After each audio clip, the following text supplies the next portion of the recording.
The Board of Peace is now an official international organization.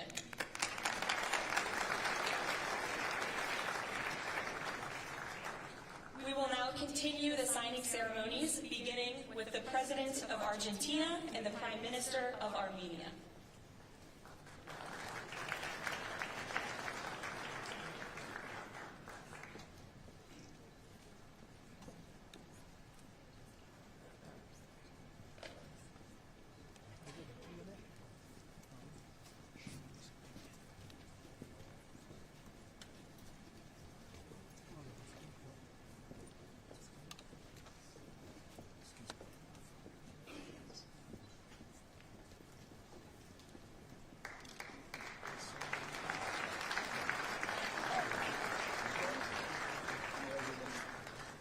Next up, the President of the Republic of Azerbaijan and the Prime Minister of the Republic of Bulgaria.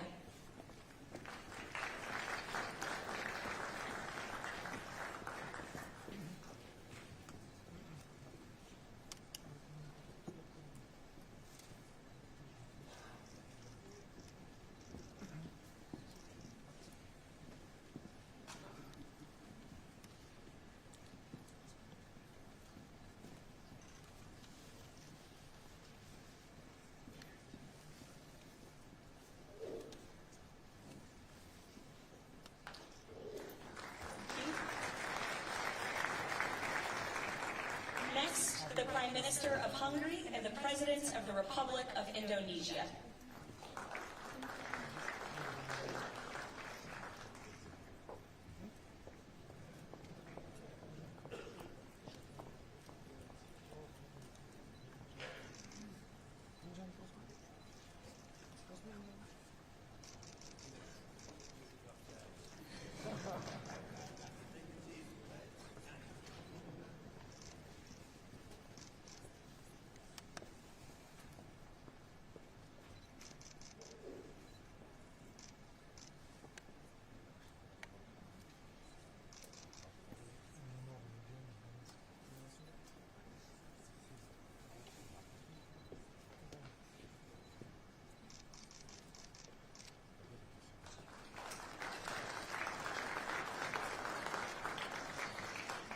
Next, the Deputy Prime Minister of the Kingdom of Jordan and the President of the Republic of Kazakhstan.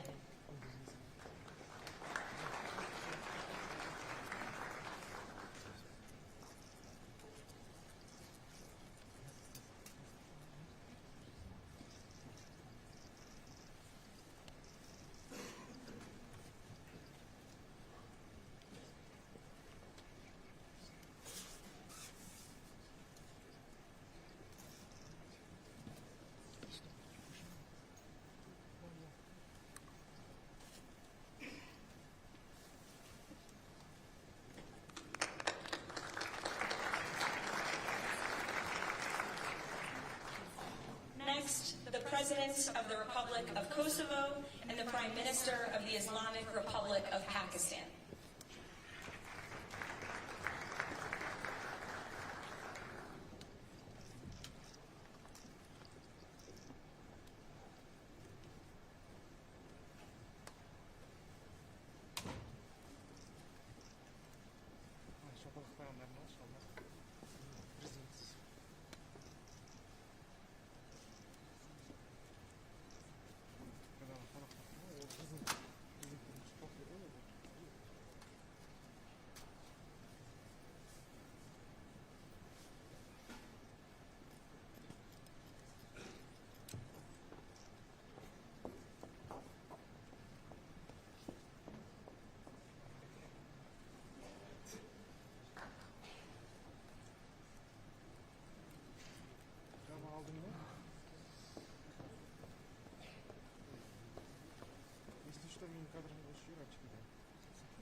That's it.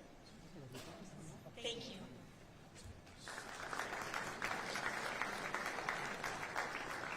Next, the President of the Republic of Paraguay and the Prime Minister of the State of Qatar.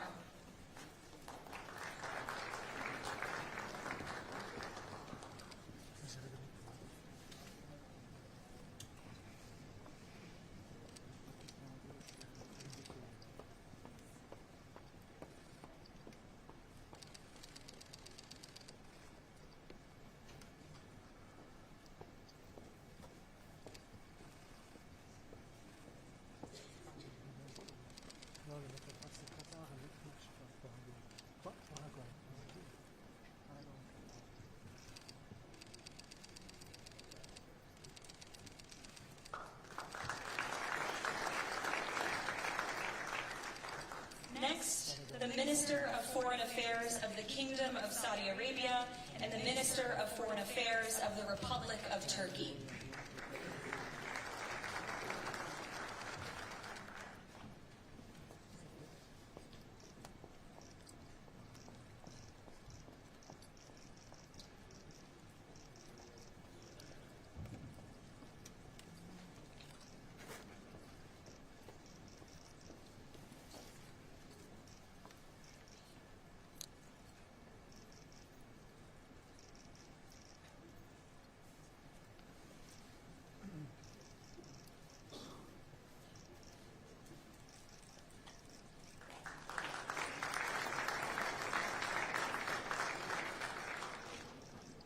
Next, the Chairman of the Executive Authority Affairs of the UAE and the President of the Republic of Uzbekistan.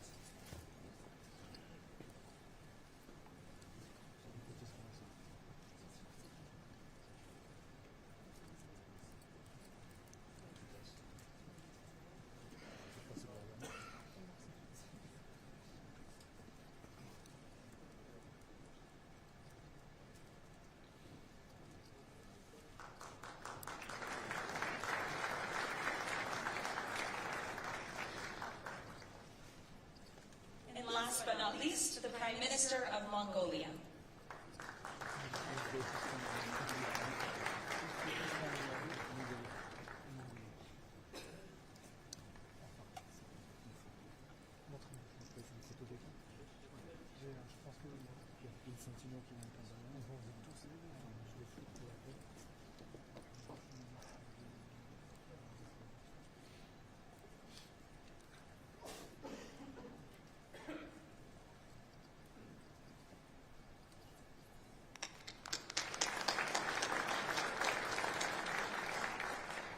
Congratulations, everyone. This concludes the signing ceremony. If President Trump and all of the Board of Peace members could please join the President around the table. The President is now going to sign the inaugural resolution that will resolve the Board of Peace's Gaza mandate per the United Nations Security Council Resolution 2803. Sit down.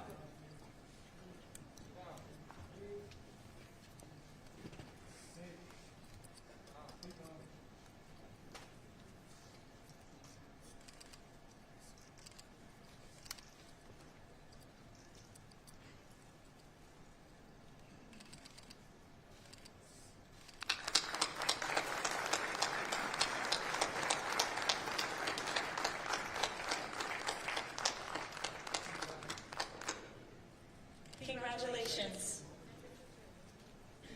If President Trump and all Board of Peace members could please take their seats in the front.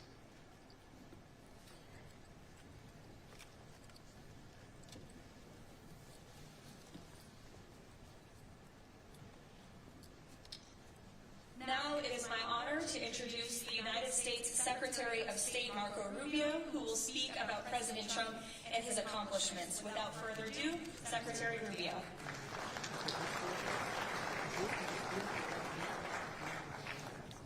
Thank you very much. It's an honor to be here today. It's an honor to serve as the Secretary of State during a historic presidency. And it's a historic presidency because the President of the United States, Donald J. Trump, is someone who is not limited by what others say is possible or what others say is impossible. He's not limited by some of the things that have happened in the past, and he's willing to talk to or engage with anyone in the interest of peace, always putting the American people and our national security first, but understanding that in the world that we share with so many others, peace is paramount to all of us. We are here today because of President Trump's vision. If we go back just a few months ago, people thought what was happening in Gaza was impossible to solve.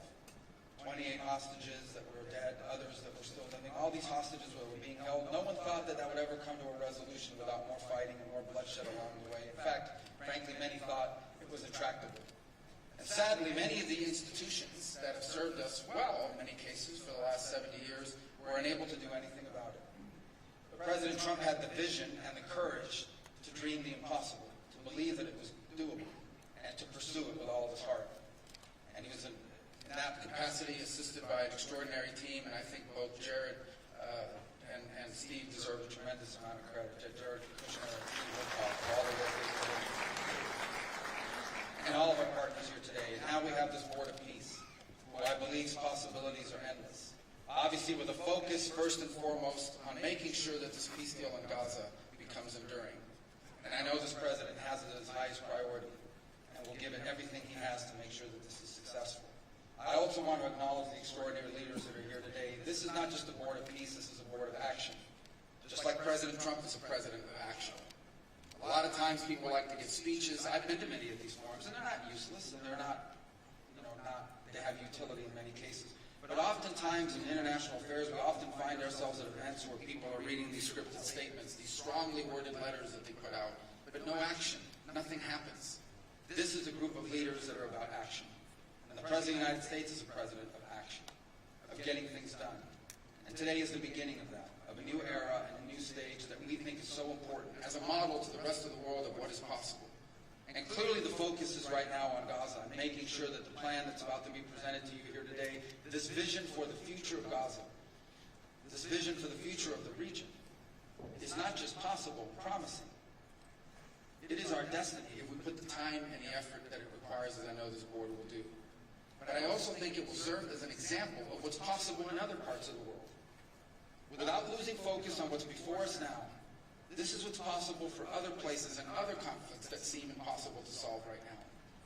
So I want to, on behalf of the United States, on behalf of the team that worked so hard on this, thank every single one of the leaders that are here today and all of the countries that have committed to joining, and many others who are going to join. Others either are not in town today, or they have to go through some procedure internally in their own country because of constitutional limitations. But others will join. Many want to be a part of this effort because it is going to be a successful effort. And you see it reflected here today among countries of different backgrounds from different parts of the world, majority Christian some, majority Muslim others, who come together. In fact, former adversaries who have joined here as part of this board of peace. And all was possible, and I want to acknowledge this again, because of the vision and the drive of the President of the United States. So thank you all for joining us here today. We appreciate it very much.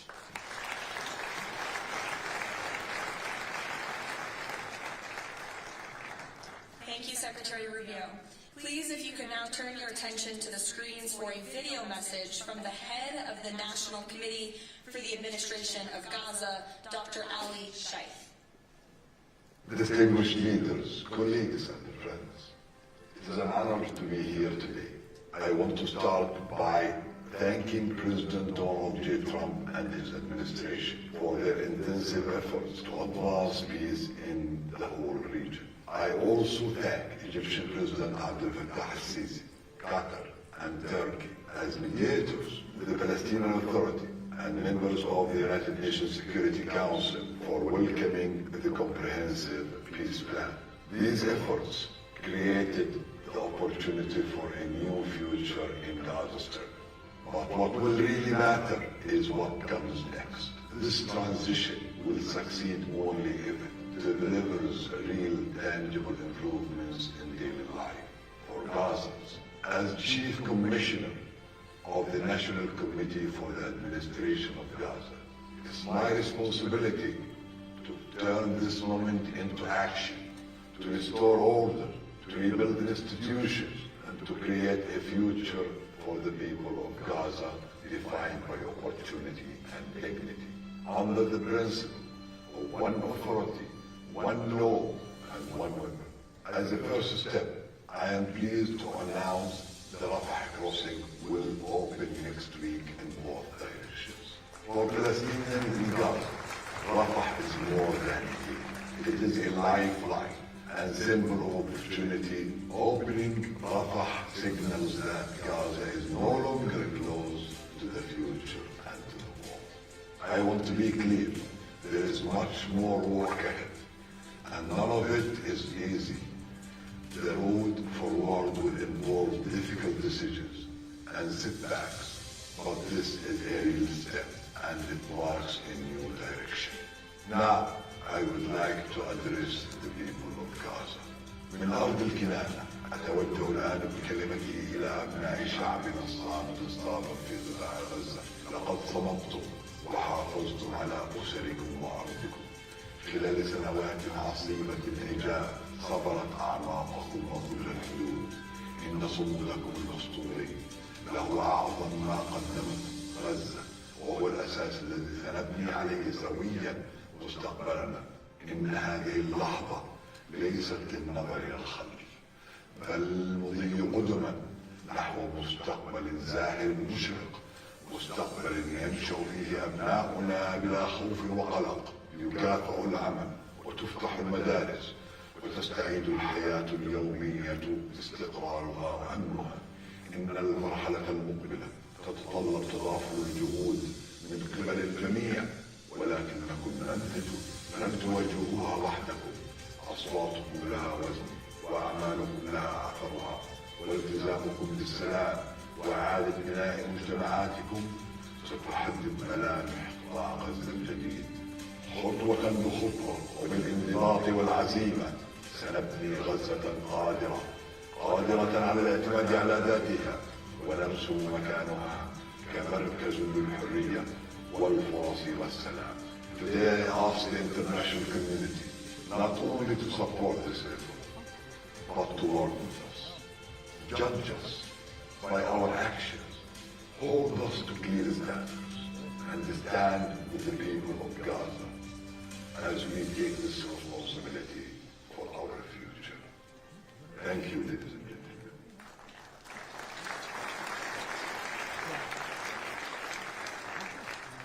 I now would like to welcome to the podium U.S. Special Envoy Steve Witkoff and Jared Kushner.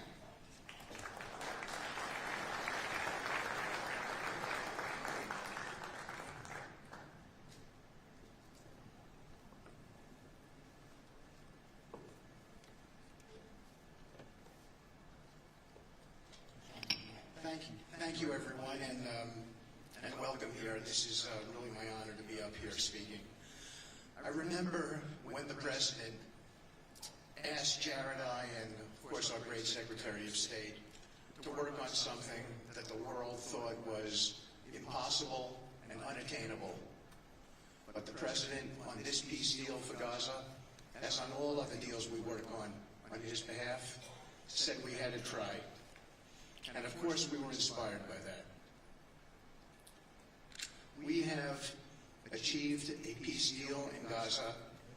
We have brought the hostages home, all of the bodies except for one, and we will bring that body home too. And maybe most importantly, we have created a sense of hope for what the future can bring in Gaza and all other places where the border peace will operate.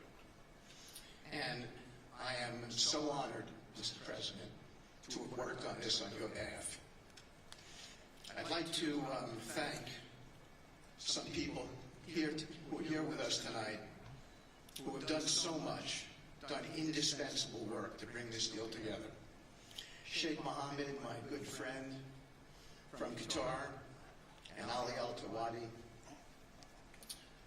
Akan, Fidan, and Ibrahim, General Hassan, and Foreign Minister Badr Abdulati, and of course President Sisi, and Prime Minister Netanyahu, former Special Envoy Ron Dermer, and Michael Eisenberg for all that they did. I would also like to thank our core working group and members of the Board of Peace who have been working non-stop on behalf of this incredible, noble effort, around the clock for months on end, sacrificing time with their families and their own personal lives because they believe in the mission and the vision that the President has set out for us. I'd also like to thank, those people include Tony Blair, Yakir Gabay, Josh Grunbaum, Aryeh Lightstone, Laurent Tonkman, Admiral Cooper, General Frank, and I probably have forgotten some along the way. And then perhaps most importantly, I want to thank our administration. We have an incredible team. It's amazing to work for this administration. I think you see the results that we get on behalf of the President because he inspires us so much. So I'd like to thank the Vice President of the United States, J.D. Vance, for all of his help and guidance, our Treasury Secretary, of course, the Secretary of State, who we work hand in glove with, and a special thanks to our Chief of Staff, Susie Wiles, who is always available to us for consultation, for steering, and for all else that she does. Thank you.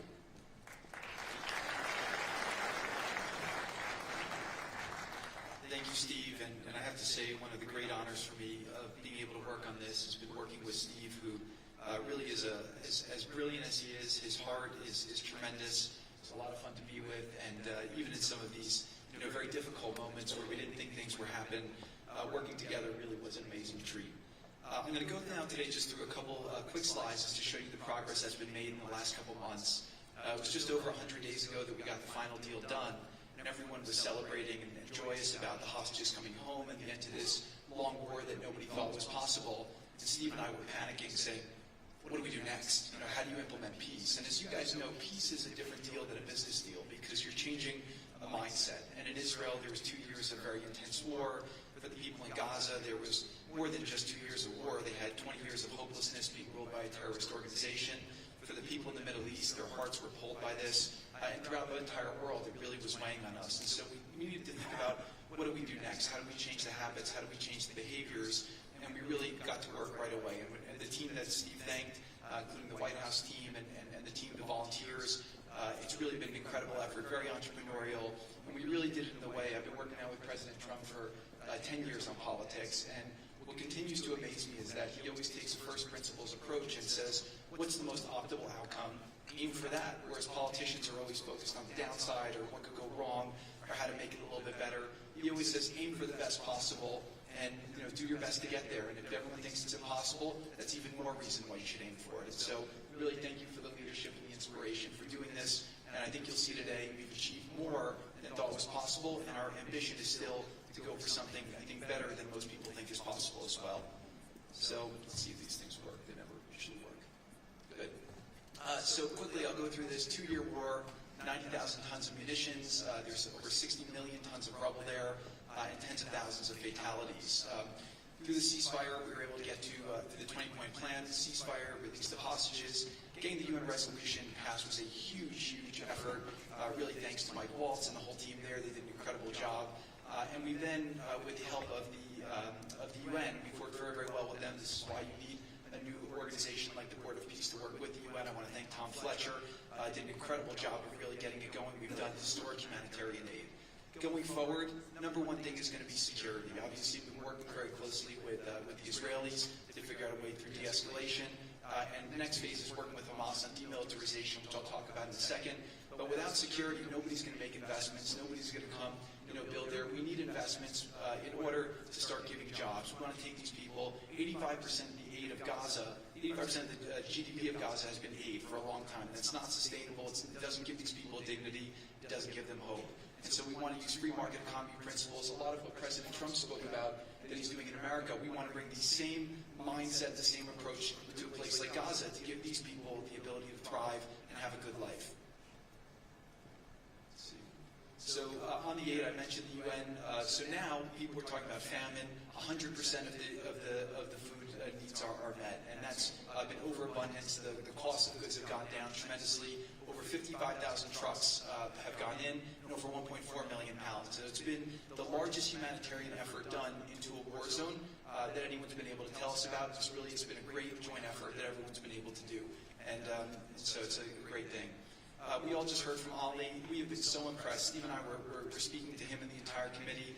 Such bravery of these people to step up, and we've worked with the Palestinian Authority, who's been helping us as well. But this committee is the first time it's a technocratic, apolitical committee. I really want to thank the Arab partners for helping us select the right people to do this, and we just need to believe in them and support them.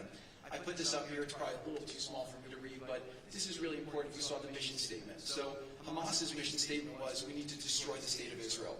That has not worked well for the people, as we've seen. Their mission statement is, we are committed to establishing security, restoring the essential services that form the bedrock of human dignity, such electricity, water, healthcare, and education, as well as cultivating a society rooted in peace, democracy, and justice, operating with the highest standards of integrity, transparency. So these are the basic things. Their goal is to have peace and to help their people, which is an obvious mission statement for a government, but actually fairly novel for Gaza. So we did a master plan. We brought in, I thank you, Kir Gabay, who's one of the most successful real estate developers and brilliant people I know. He's volunteered to do this, not for profit, really because of his heart. He wants to do this. And we've developed ways to redevelop Gaza. Gaza, as President Trump's been saying, has amazing potential, and this is for the people of Gaza, and we've developed it into zones. In the beginning, we were toying with the idea of saying, let's build a free zone, and then we have a Hamas zone. And then we said, you know what, let's just plan for catastrophic success. Hamas signed a deal to demilitarize. That is what we are going to enforce. People ask us what our plan B is. We do not have a plan B. We have a plan. We signed an agreement.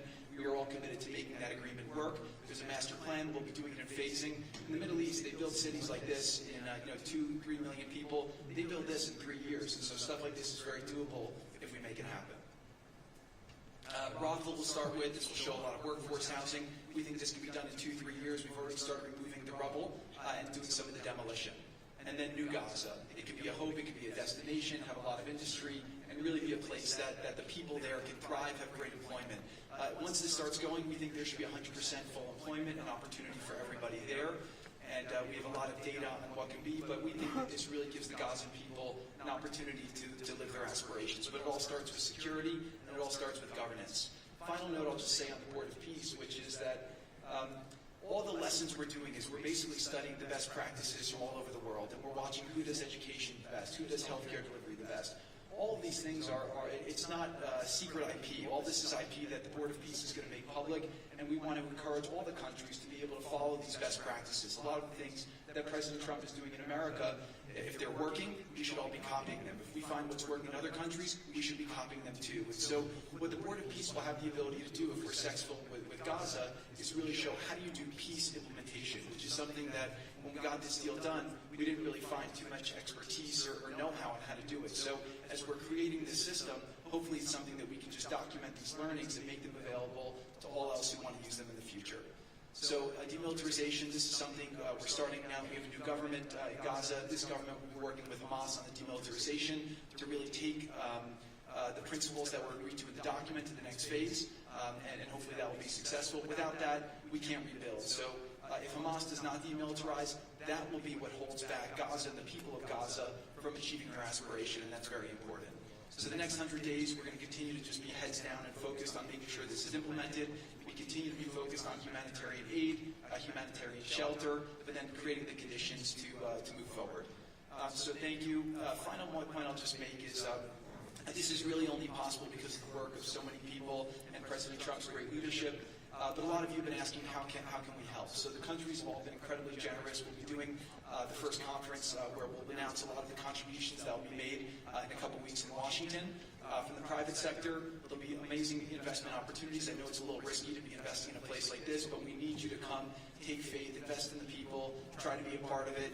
And then finally, I'll just talk to people on the media and on the social media, which is this deal only happened because we worked with Israel, we worked with Turkey, we worked with Qatar, we worked with Saudi, we worked with Egypt. I mean, everyone worked together. We worked with UAE.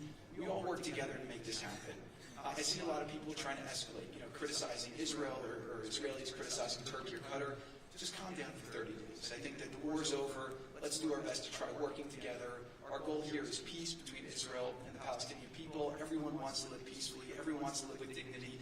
Let's put our efforts towards promoting those who are doing the work to build this up, like Ali and his committee. Let's focus on the positive stories, and let's just calm down, turn a new chapter. And if we believe that peace is possible, then peace really can be possible. So we're going to continue to work every day. We need all of your help to do it. And again, I just really want to thank President Trump for his leadership in doing this. This would not have been possible without your commitment to this. Everyone thought it was impossible to end this war. You never gave up. You never stopped. Every time there was a setback, you told us to try harder. You gave us different ideas. And we've made several impossible things happen just in Gaza to date. And there's no reason why you shouldn't be able to make even more impossible things happen. So really thank you for your amazing leadership.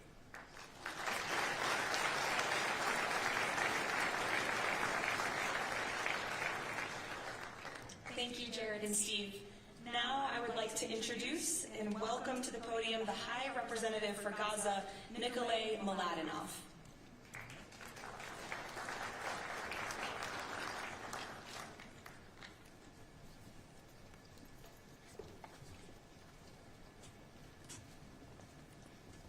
Mr. President, it's a great honor and a massive responsibility for me, for my team, for all of us to be here with you to begin this journey.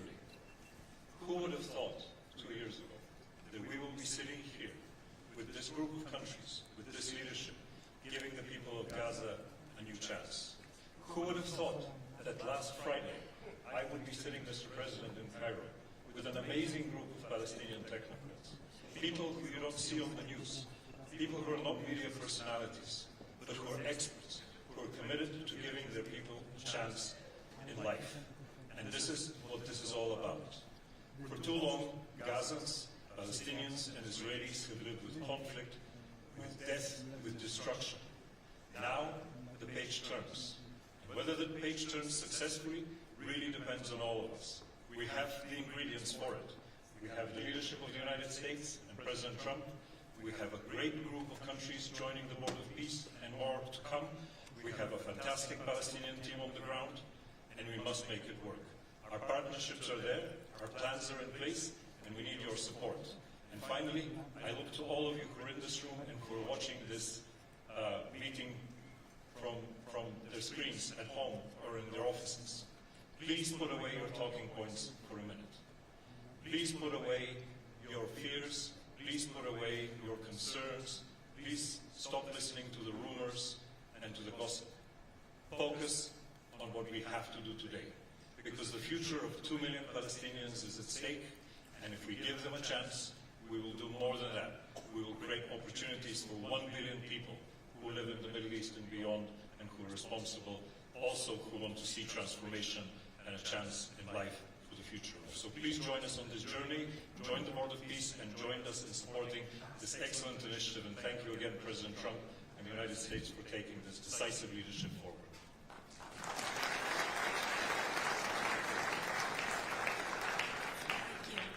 President Trump, would you like to make some concluding remarks?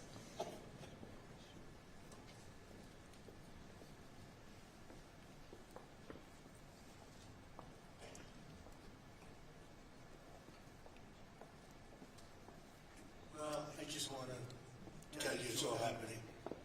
And one of the first things I said when we really got involved in this project, and it's a big one, but it's very doable, I said to Jared, Steve, and some of the other folks, including Larry Fink, and congratulations on the great success. The two of you have done a fantastic job.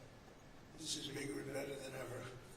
You usurped some of your time for a very important reason, and you understand that better than anybody, and we appreciate that you're here very much. Thank you both very much. But I said that, this is a great location. It all begins, I'm a real estate person at heart. And it's all about location. And I said, look at this location on the sea. Look at this beautiful piece of property, what it could be for so many people. It'll be so great. People that are living so poorly are going to be living so well. But it all began with the location. That's the vision. You look out on the waters, and very few places are like it. So we put together a team that's outstanding, a team that's done it before, a team that I think has done tougher jobs, if you want to know the truth. We've done some tough jobs, and we continue to. As far as the United States is concerned, we're behind it. And the United States has never been stronger, never been bigger, better. It's doing really well.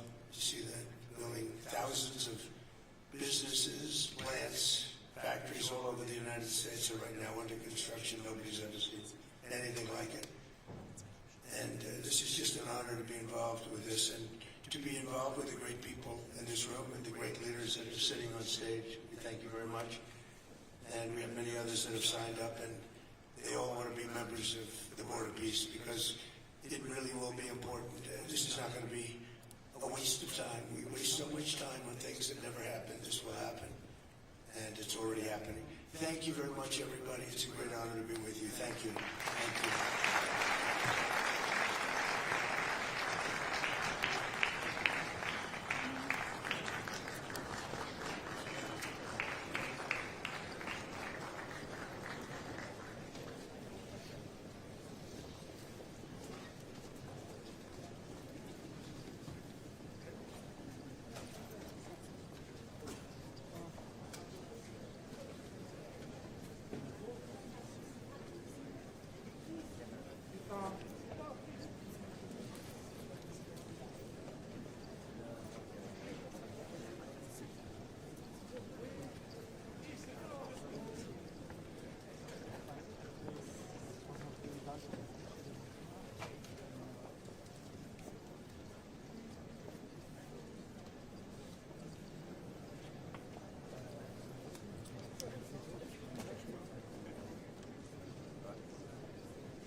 Yep. All right.